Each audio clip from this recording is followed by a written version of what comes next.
So I want to welcome everybody to our final Under the Dome session for this week. We are joined with a favorite of ours, Representative Celia Israel from House District 50, representing a large part of Travis County. And the last time we had a conversation with Representative Israel, it was way before session, way before, as she mentioned, the polar vortex that we found ourselves in, and committee assignments and bills being filed. And so we're really pleased to be able to restart that conversation and when there's a little bit more activity and actually some bills to talk about. So I want to take a minute and thank our sponsors for today or for this series. They are HMTB, the Goodman Corporation, EHRA, and Memorial Hermann Hospital System. We really appreciate your support for the series. And I do want to take a minute to thank all of our mobility partners. Once Jordan gets his technical difficulties established, we'll throw those up there. But we really appreciate your support throughout the year. And just a reminder to send me your questions in the chat box, and we will get to as many questions as we can. And with that, I'm going to bring on Representative Celia Israel, again, House District 50. She has served on a myriad of committees in her tenure, and she currently serves on culture, rec, and tourism, and insurance. And so, but always a true champion of transportation. So with that, welcome Representative Israel, and take it away. Thank you, Andrea. I thought I would maybe give you an update on a couple of my bills, and I know we're in sync on our transportation agendas, and hope that this year we can bust through. I'm an update on Safe Streets, which I know I'm grateful that is something that is on your agenda. And the city of Houston was a powerful ally for me in the past, and I know will be again for House Bill 442, which is our Safe Neighborhood Streets Initiative. And of course, that's to lower the prima facie speed limit from 30 to 25. And we've also added on the possibility that we might not be able to get that bill through in its entirety because it covers the state, regardless of the size of your city. Had a good exchange with Senator Zaffarini, who of course represents Laredo and as well as Travis County. And she has a bill that would be another option, which is just large cities. So if we can get that one done, I'll be carrying that one for her on this side. So we've got we're tag teaming on that one, so that if that becomes a viable political opportunity, we'll take what we can get. So look for that, and that is Zaffarini's bill is 221, Senate Bill 221, and my bill is HB 442. And of course, that's I point to Houston because you are so huge in Houston that doing traffic studies in every corner of the city of Houston and the expense of putting up signs and having a team to go out there and put up the sign is an example of why we need this bill. Not only is it good policy for public safety, but it makes sense for the intricacies of every transportation department in every major city in Texas. So we're hopeful that that this could be the year that we can get that done. And then on a related note, it's not strictly a transportation issue, but in the age of COVID, one of my bills, I think it was the first bill I passed. The first bill I passed out of the House and the Senate was unfortunately vetoed by Governor Abbott, and it was a permissive bill that encouraged state agencies to adopt telecommuting. Well, of course, this year, the governor's executive order to require teleworking where possible has highlighted the need for this kind of flexibility. So, as my staff tells me, I was prescient, as they say, and ahead of the curve. So we had just yesterday had a really good meeting with the governor's policy staff and legislative staff. So I'll bring up House Bill 391 onto your radar, and that is it allows state agencies to adopt department-wide policies. And so in the Austin area, we have about 70,000 state employees, and that becomes an issue of air quality, of congestion relief, and it also becomes an issue of safety. One person who's not on the roads and is at home in their fuzzy slippers being productive is one person who's not likely to get involved in a traffic accident. So those are the two, Andrew, that I wanted to bring up. I don't know if you wanted to have more of an exchange with the folks that joined us this morning, or if you want me to keep on going. Sure. Well, I mean, we can start with the speed limit legislation. So I think I don't know if Jay is on yet. But Jay Crosley, but I know he's been really a vocal voice on these sessions, and I think that I think the preference was the statewide, the statewide kind of sweeping legislation that you filed with House Bill 442. But certainly, I appreciate that you are taking a victory if Senator Zaffarini's bill is able to make it through and is more politically viable, because it does. My understanding is it, for lack of a better word, it brackets the 4 major urban areas and it allows others to opt in. That's kind of the more recent version that I've heard. Yeah. For example, I represent a big chunk of the city of Austin, but I also represent the growing area of Pflugerville, which is another high-tech area. So if we just make sure that we've got language in there so that Pflugerville could opt in and say that makes a lot of sense, that would save us money, let's adopt that language and make it so, that would be good. And thanks to Jay and others, there's real tragedies behind these numbers. And many of you may have been watching the Transportation Committee yesterday, and they're really good about reminding us that this safety is a big part of what we should all be doing. Agreed. And I think that was in the interim charges. I know that was before a lot of things swept through, our lives, but it certainly is one of the more outspoken, aggressive ways to address safety. And really and truly, speed was was kind of the hallmark of the traffic deaths that continued, even though there weren't as many cars on the road. So, I mean, it directly ties to a lot of different issues. Yeah. So really appreciate your work on that. I've got Dexter. Dexter, did you want to go ahead and say something? I know Dexter with the Complete Streets Coalition has been really working hard as well alongside others. Dexter? Okay. Good morning, Congressman Israel. We I'm really not in Congress, sir. I'm sorry. I'm so sorry. He just promoted you.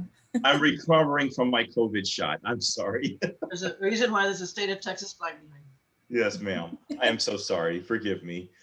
But the Greater Houston Coalition for Complete Streets is aggressively supporting this legislation. Thank you. And we're trying to get a letter writing campaign in support of that to all of our representatives and senators.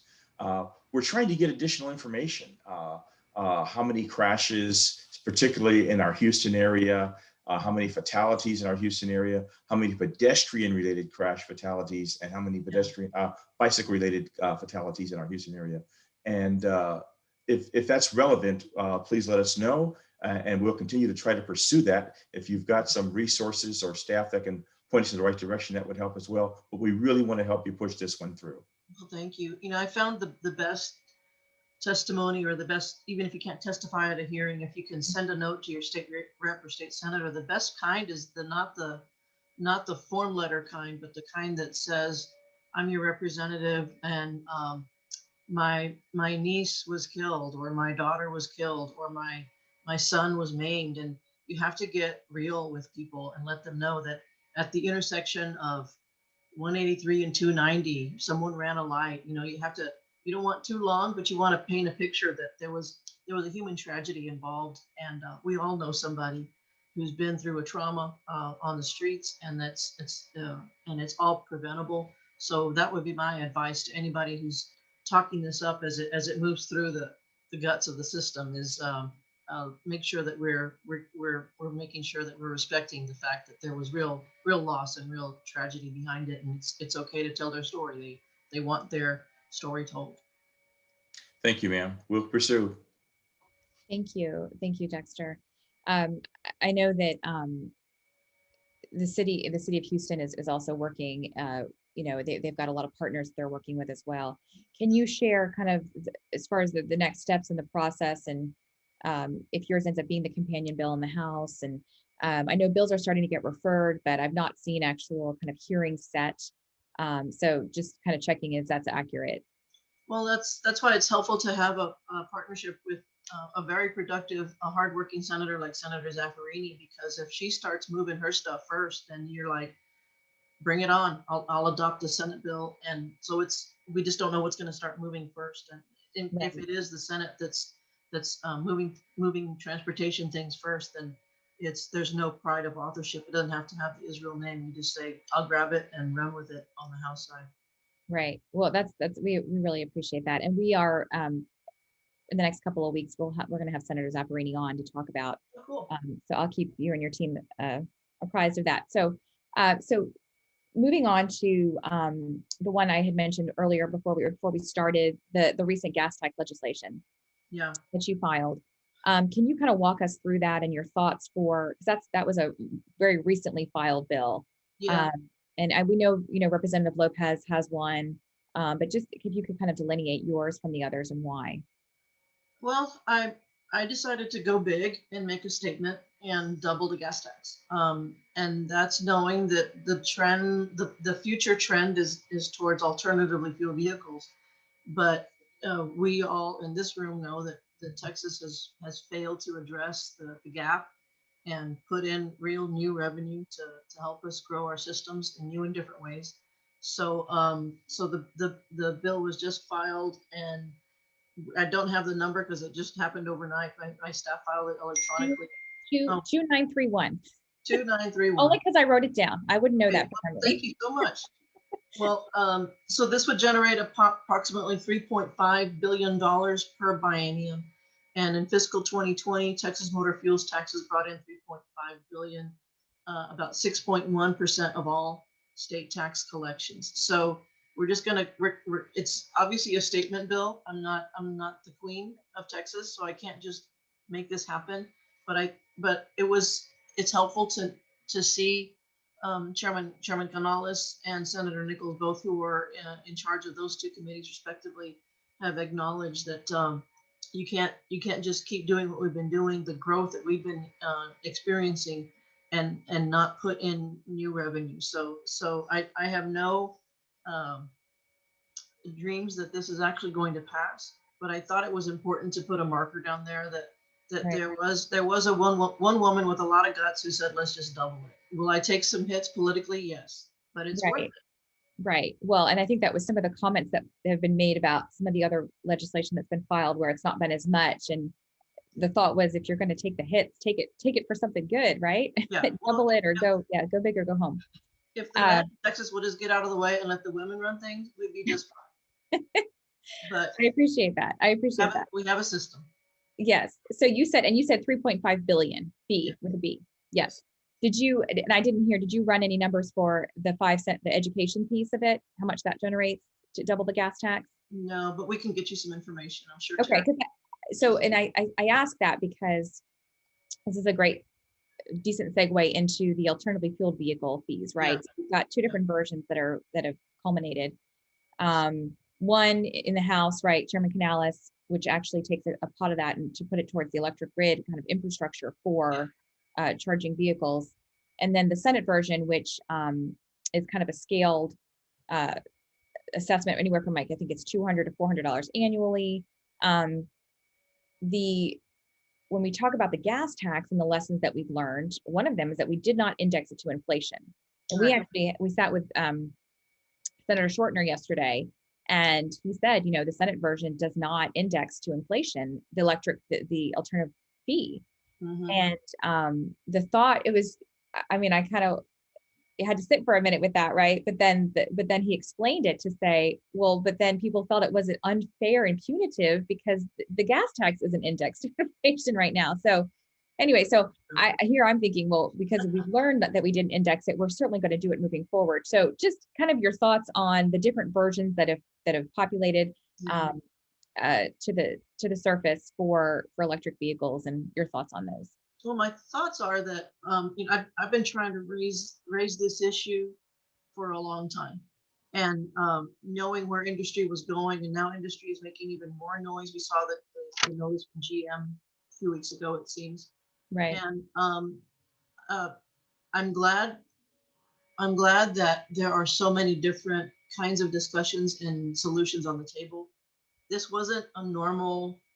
This isn't a normal session, and it wasn't a normal interim. If it had been a normal interim, the interim is is a place where you can flesh these ideas out, air them out, talk to GM, talk to Toyota, get folks in the room, get environmental advocates who will never accept that this is, for some of them, not all of them, but for some folks, they think, well, I don't want there to be any kind of additional fee on an electric vehicles because we need to grow the numbers. So this session, I believe, will be an opportunity to have that debate that we normally would have had in the interim.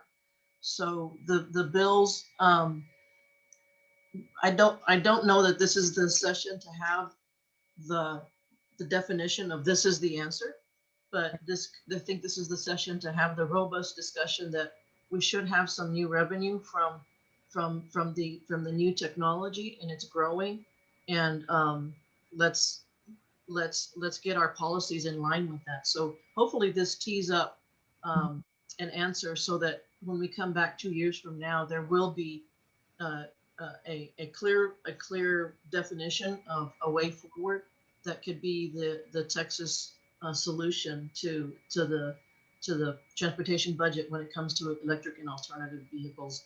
And the greatest part of that, I've heard Right. some comments about that, during a power shutdown. Well, how are you gonna power all those fancy cars you want, Rep Israel? Well, we got to figure it out. Right, right. Yeah, absolutely. Well, and I know that last session, it was your bill that really commenced the study. And so can you share, just because the last time we visited with you, I think it was not quite out yet. It's a pretty expansive study. Can you share how that perhaps helped part of the conversation and part of this legislation that's now been filed in the House and the Senate, just kind of shape some of the data? Yeah, sometimes little things turn out to be really big things. And when I asked DMV when I first got into the House, well, how many electric vehicles are there, or alternatively, how many alternatively fueled and or electric vehicles are there? And they're, well, that's a great question, but we don't really know. And we were stymied, like, why wouldn't you know? And they said because um, the VIN that we all have on our vehicle, there was no way to correlate engine type. Well, Okay. luckily they were in the midst of a software upgrade, and that now includes engine type. And then my bill passed, and that meant that we now get an annual report of how many registered in Texas engine types there are, and so we know that we have a better handle, not just guessing based Right. on who's sold Priuses in Texas, but we know who owns them and where they are, and can estimate trends. And so that's a good thing for all of Right. us. Right. And I'm looking at my notes to see if I can get you the alternative vehicle. Um,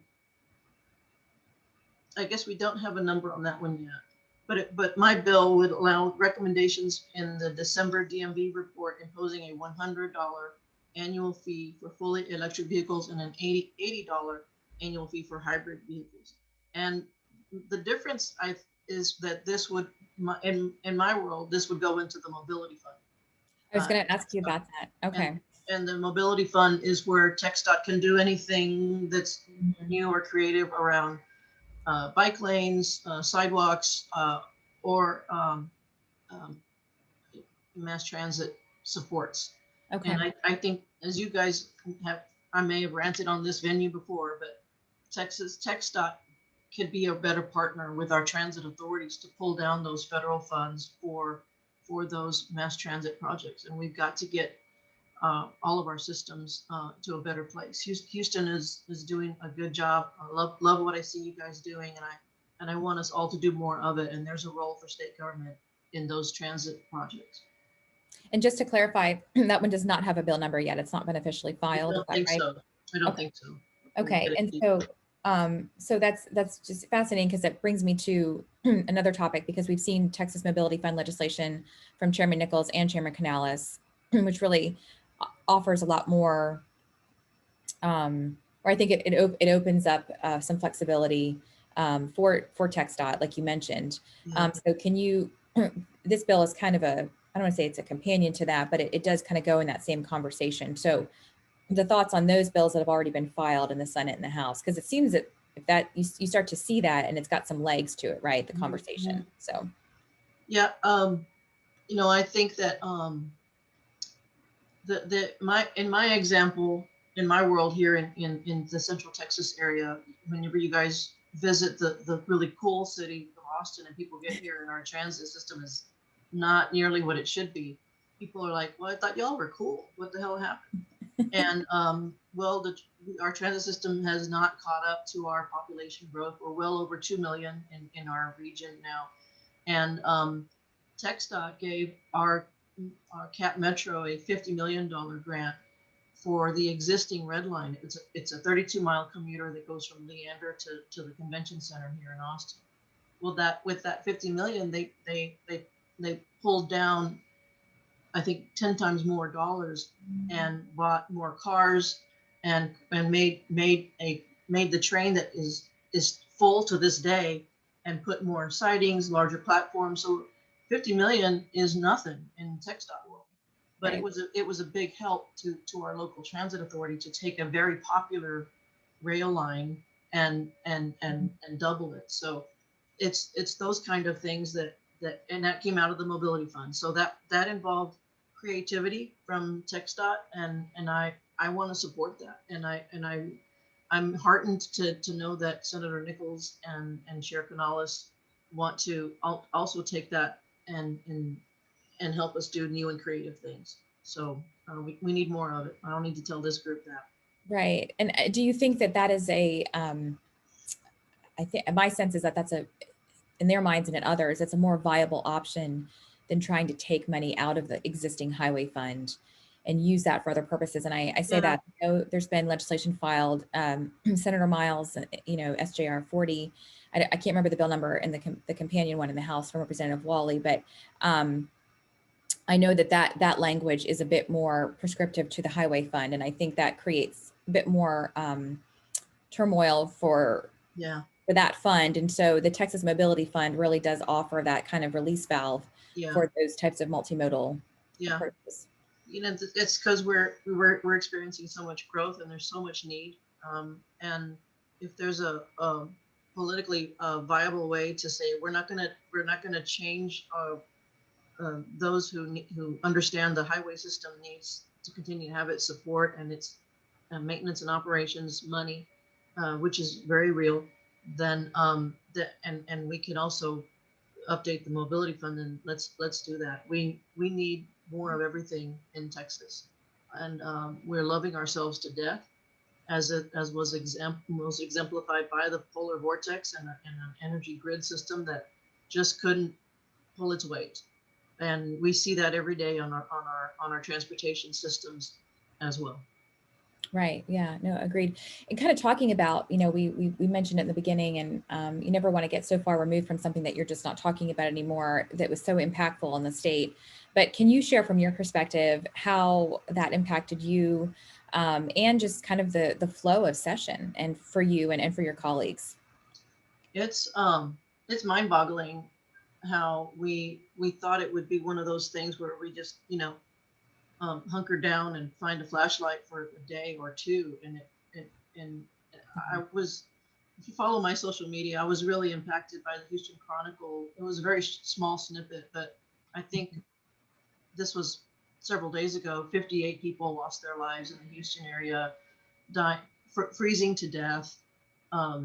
Someone did, several people didn't have their meds. They didn't have their oxygen, and it's just tragic. And so for what that means for those of us who come to the Capitol and try to do good things for Texas, it means that it puts everything not only in a COVID perspective, but also an energy perspective.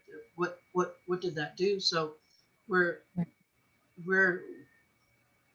no one's saying it for sure yet, but I'm guessing we'll have to be in a special session, because the topic of energy regulation is very complex, and there's no simple answers, and you can't just lop off the heads of PUC and ERCOT and expect that everything's going to be fine.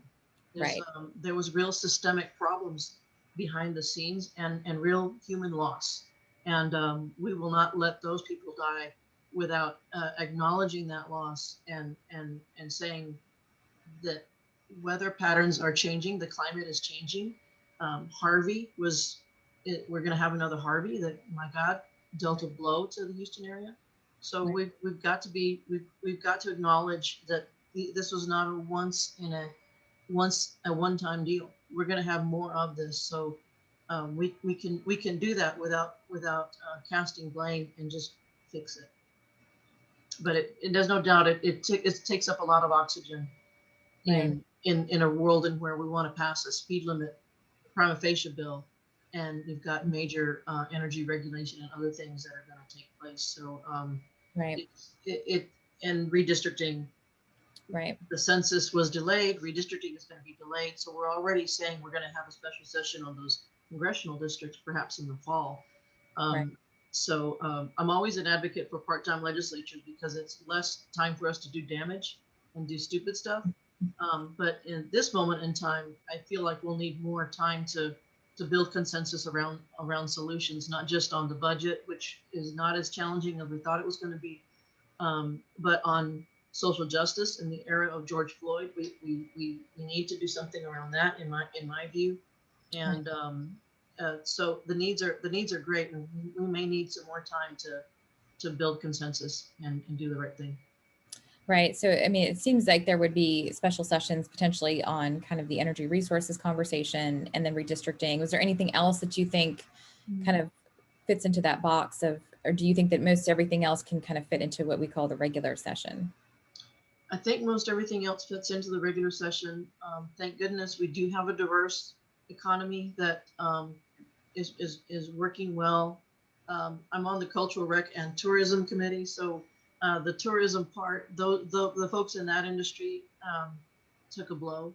You can't. Right. Yeah. I haven't been to San Antonio, but I understand that the Marriott downtown is there's just a big ugly fence all the way around it. So the hotel industry obviously is reeling, and the people who make those hotels hum. Yeah. Yeah. Probably don't have a job and are trying to struggle to figure out, well, how am I going to feed my family? So there's still a lot of loss and a big hit to a state that does rely on tourism, and that's one big sector. So that's the budget is will work itself out, but the question is, will our small businesses? My God, in Austin we didn't lose them, but when Alamo Draft House declares bankruptcy, that gets your attention in Austin, Texas. Right. Right. Yeah. I do want to, I appreciate you mentioning kind of your role on cultural rec and tourism. And I mentioned you're on insurance. So you have, I mean, you have to know a lot about a lot. And we did have a conversation with Chairman Oliverson with insurance. And so I know that Sally is on the call today, and there was some conversation and kind of questions around TWIA. So Sally, are you available? Yes. Can you hear me? Yes, ma'am. Yes, we can. Okay. Good morning, Representative Israel. I greatly appreciate the opportunity to talk to you about insurance and a transportation conversation. But obviously, very important to coastal communities is TWIA. And our hope is that with TWIA, that we will see some legislation this session that at a minimum will push forward or extend what was done last session, which was the legislature taking an opportunity to really examine the funding structure of TWIA and how that can be structured in such a way that does not have such a exorbitant burden on coastal communities. Coastal communities produce so much for the economy in this state, contribute so much to the economy in this state. And so having people being able to afford to live on the coast in these communities, to work for our ports, work for our tourism industries is really paramount. Yeah. And the interim kind of threw that into the ditch, so to speak. And so I guess I wanted to touch base with you to get your views on where you think something like that might go this session? Well, Sally, I think it fits into our earlier conversation about helpful conversations that didn't happen during the interim that would have helped us now. I hope it is reassuring to you that I'm talking in terms of climate change, because what would normally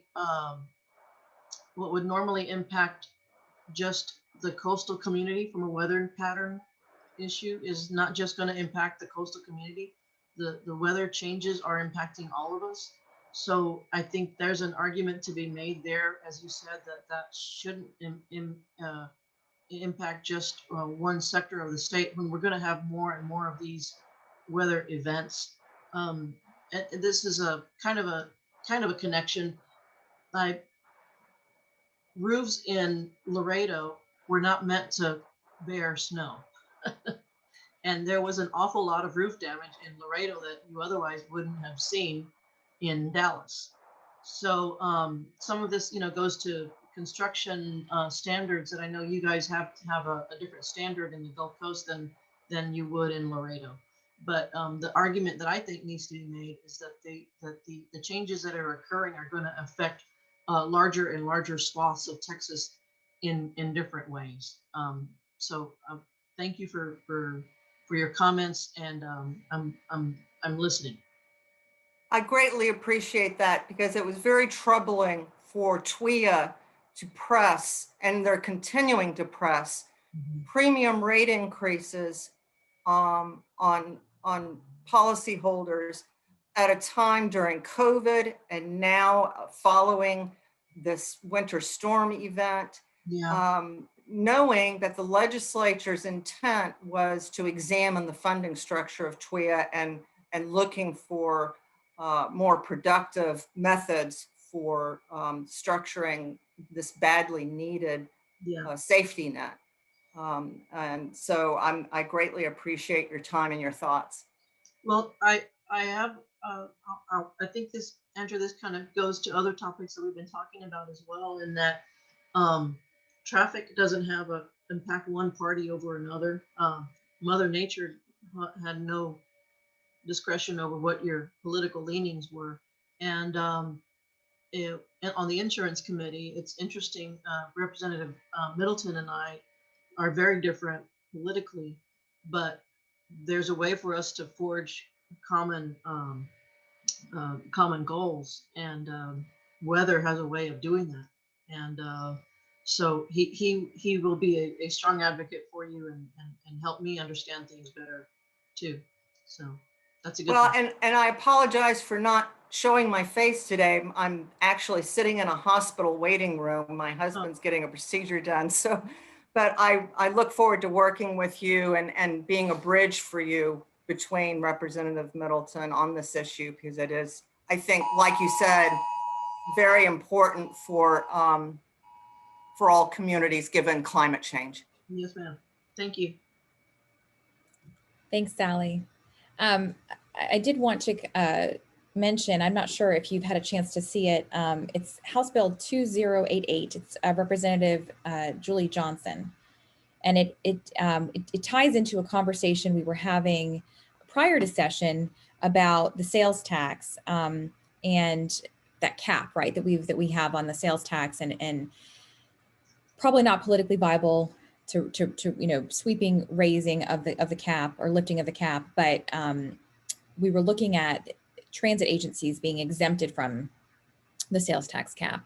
And so I know Representative Julie Johnson was looking at that, and then the bill that she ultimately filed, which is House Bill 2088, allows that it caps the ability at 2.5, so they couldn't go enormously higher.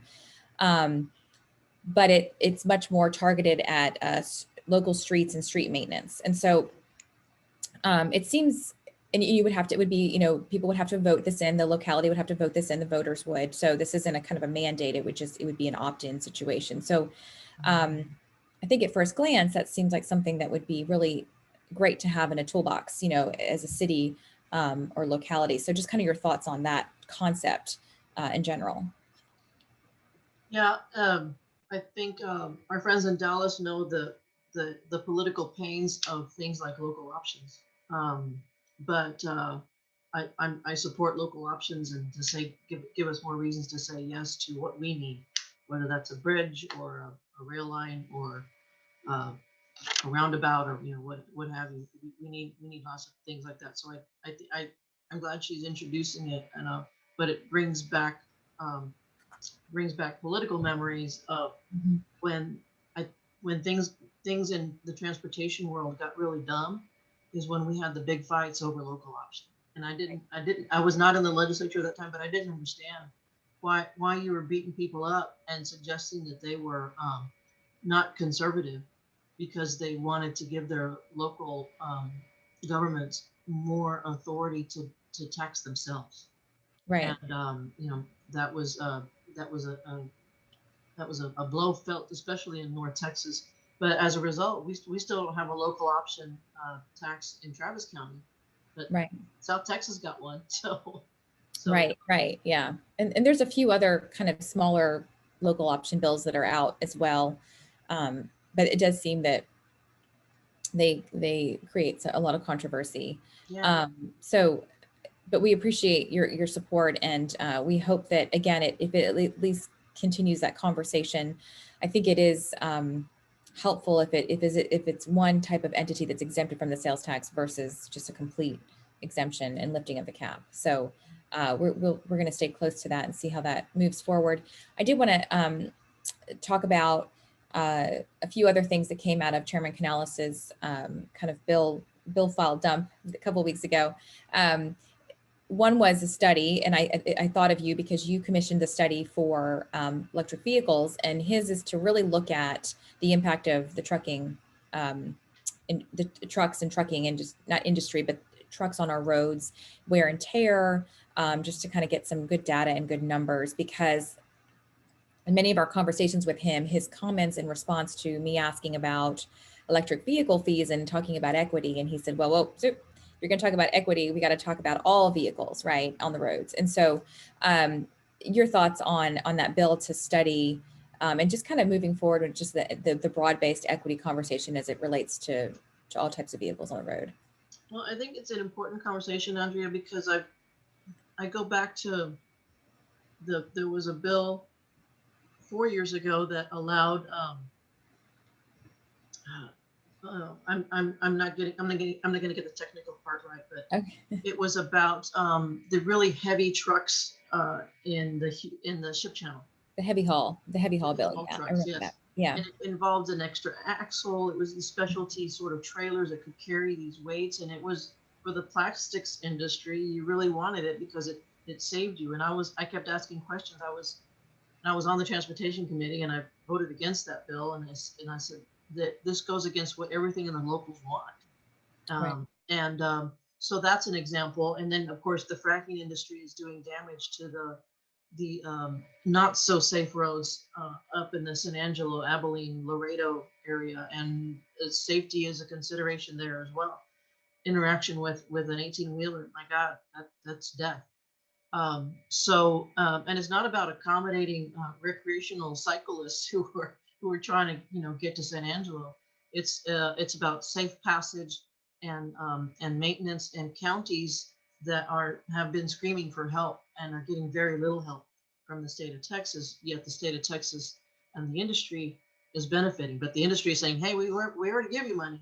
So the study could be a way to show to in real data terms, and I hope that the data will be regionally described so that you can talk about the impact in San Angelo versus the impact at the Port of Houston. But I didn't know about that bill, and thanks for letting me know. No, that's great. I'm a one. Yep. What's that? I'm a one. Okay. I already love it. Awesome. The other one that is pretty, to me, it's a bit of a no-brainer, right? Those of us that appreciated the results and the data that came out of the 2030 Commission that assessed really what the deficit and what the or the need was rather for TxDOT and kind of just transportation in general. Chairman Canales has asked for a 2045 study, but it's probably even more encompassing than the 2030. And so to me, that's something that should get through pretty quickly, pretty easily. But I didn't know if you had any ideas on if there was any kind of controversy or issues with something like that. But it seems it's a good time to redo it again. Certainly after COVID, I feel like we all need to kind of just reassess things. Yeah. The weird thing is we all know that we're operating, we're working in a different way. We're doing commerce in a different way too. And our shipping industry is accommodating to the technology as well. I see more smaller delivery vans in my world, but you see more frequent vans. And someday I'm going to have a pizza delivered to my house by drone. So all of this stuff is really cool. It's very exciting.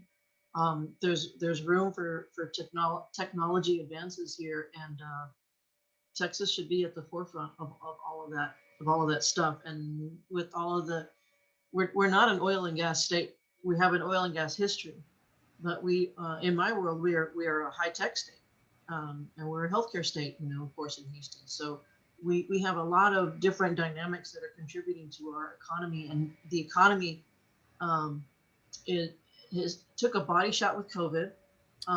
It's taking a body shot with the failure of our electrical grid and our system. But you've got to learn from these stressors on the system, and I think we're going to do energy different. We're going to do healthcare different. We're going to do mobility different as a result of these crises. So I support these navel gazing opportunities so that we can learn better and include smart people like those that are in this room to help us be better. Right. No, I agree. I agree.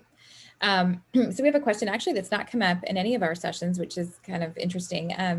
Dexter wanted to ask as well, we talk about, there was the scooter craze, right? And that kind of all of that and leasing that. And so, and Austin certainly took it on, right? I mean, you've taken it on.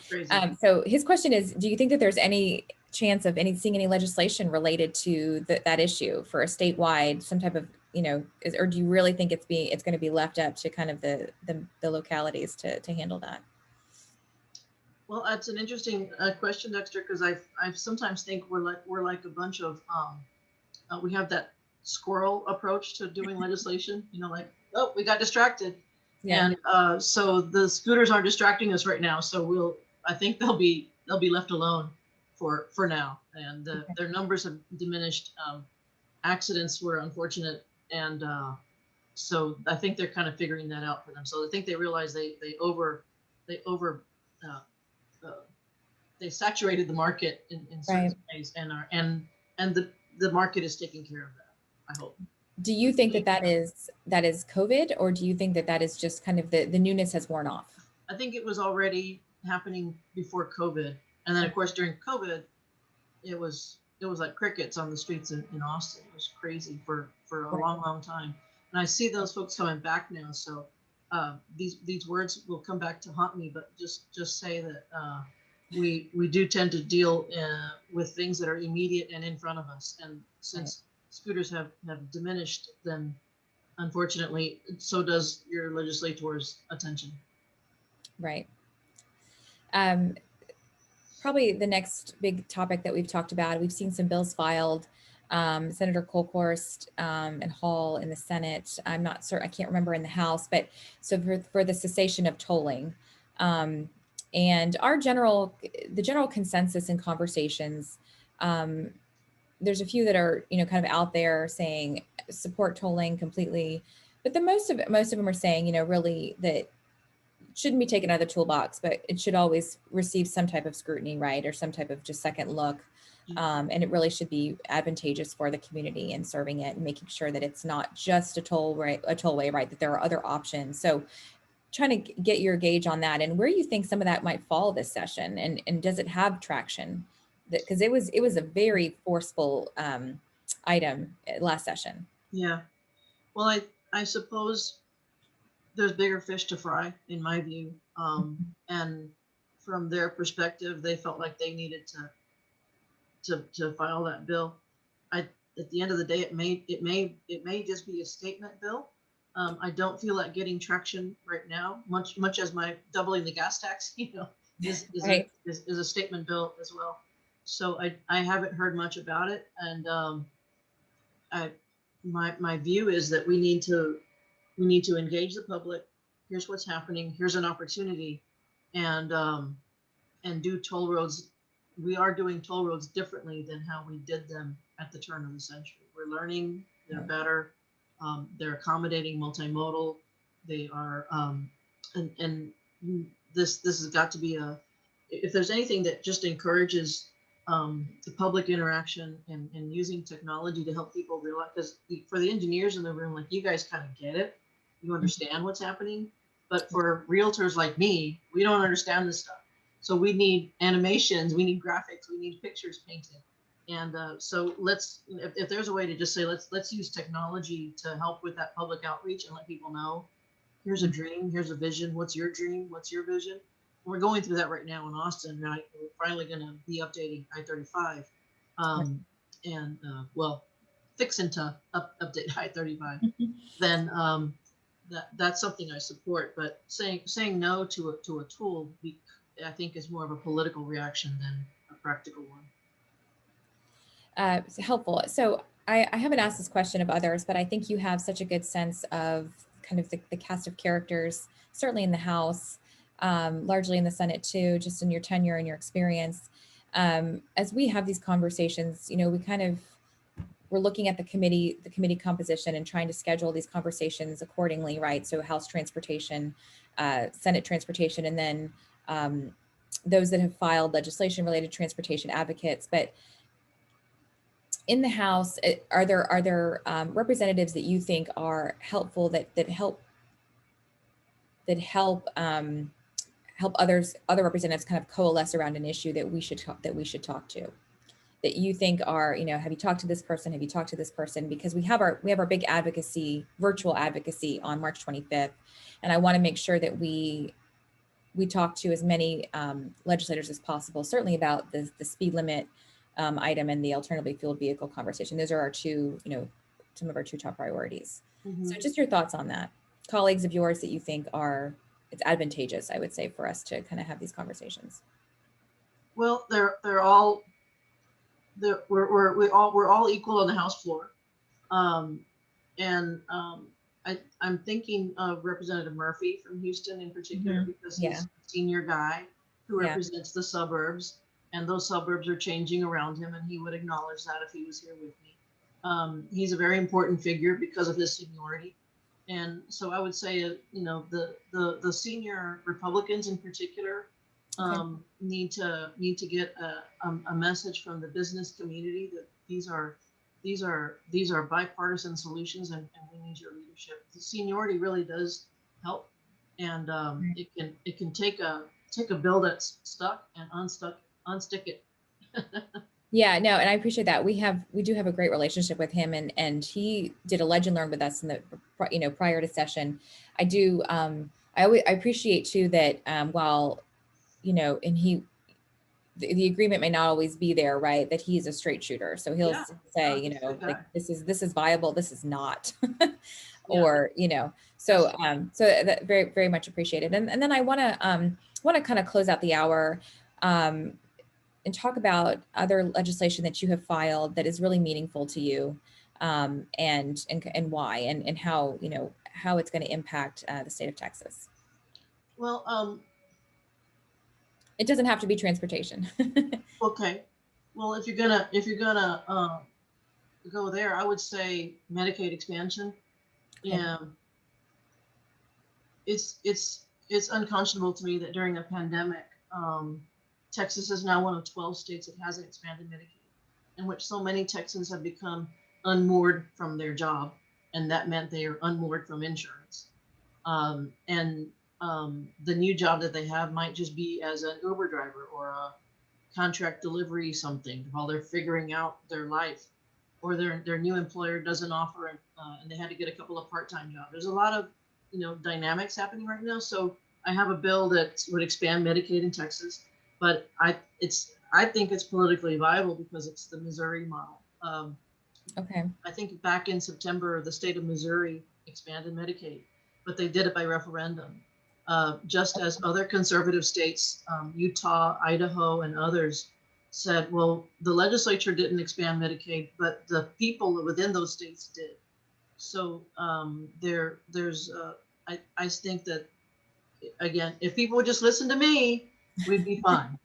But my bill is Medicaid expansion by referendum, and the hobby school just issued a poll that I know you guys were paying attention to, and I got hit up on the Twitter because they hit a couple of my issues. One of them was Medicaid expansion. I think that 69% of Texans support Medicaid expansion. Like, yeah, I want my federal money back so that more of my fellow Texans can get healthcare coverage. And every group supports it. The doctors support it. The hospitals support it. The insurance companies support it. But they're not being vocal because there's still a tinge of politics around it, and that just hurts my heart. It really does. And it's so if folks would allow us to just vote on it, it would pass. But there's blockages in the system that won't allow it to move forward. And I'm hearing that a legendary conservative in North Texas, Tom Luce, is working on this issue and very much supports it. We saw former Speaker Joe Strauss issue an op-ed piece in support of this, and several of my Republican colleagues in the House support it, and they come out of the closet and said Medicaid expansion. So so there's a lot more Republican traction for the issue, and so there's a lot of work happening behind the scenes. Whether or not people want to fully come out of the closet and just say it is another matter. But Right. That's an issue that's important to me. And perhaps it's because I'm a realtor, or I have my own company, and Yeah. Luckily, thanks to the state of Texas, I do have health care, but I know what it's like to pay for it out of pocket, and Right. and it's expensive, and you need to do it for yourself, and our neighbors need it too. Right. Well, thank you for that. And I'm curious, is there companion legislation in the Senate for that? I know there's a lot of different Medicaid bills that have been filed in general, but I'm not certain I didn't know if there was one that you've got in the Senate too. That I don't know. I don't think we've identified a companion in this. Okay. We're waiting for Jesus to talk to a senator and say, this is what Jesus would want you to do. Okay. But that hasn't happened yet. Well, we appreciate your work on it. We really do. Because I know we're trying to help Texans, and that's what a lot of this is. And that's what you all are there for, is to try to make the best decisions for the entire state, which is no easy feat amidst lots of obstacles this session. So we really appreciate, once again, your time today. We look forward to probably smaller conversations as we get closer to more movement on some of these bills and some of these topics. I know we've been doing these under the domes, and they're great. And we've had a few that said, well, we need to start shortening them because we're so busy now. We're actually trying to get stuff done. So, we're starting to get busy now. Yeah. So we really appreciate, again, your time today, and really wish you the best of luck with everything that you're working on. It's extensive. So we really commend you on everything that you're doing. All right. Thank you, Andrea. Thanks to everybody who's here today. I appreciate your attention. It means a lot to me to have your attention and your support wherever you can. Great. And we will, and Dexter and Jay, and we will follow up with you in your office about just the best ways to be really supportive of the speed limit legislation as well. So. All right. Y'all have a good one.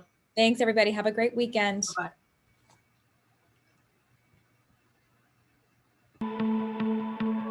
Thank you, first of all, to TAG for all that you're doing, and thank you for thinking about those families who need. I hope to see y'all soon. I appreciate your work, your advocacy, not just during the session, but post-session. You're innovators, visionaries, and I really appreciate that. Appreciate the friendships that I've had with the transportation community. Thank y'all for putting these on. It's just a really great idea, and thank you to everyone that's watching.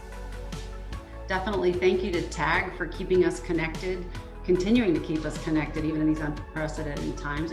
We're all in this together. We will come out of this together. We will definitely be stronger together.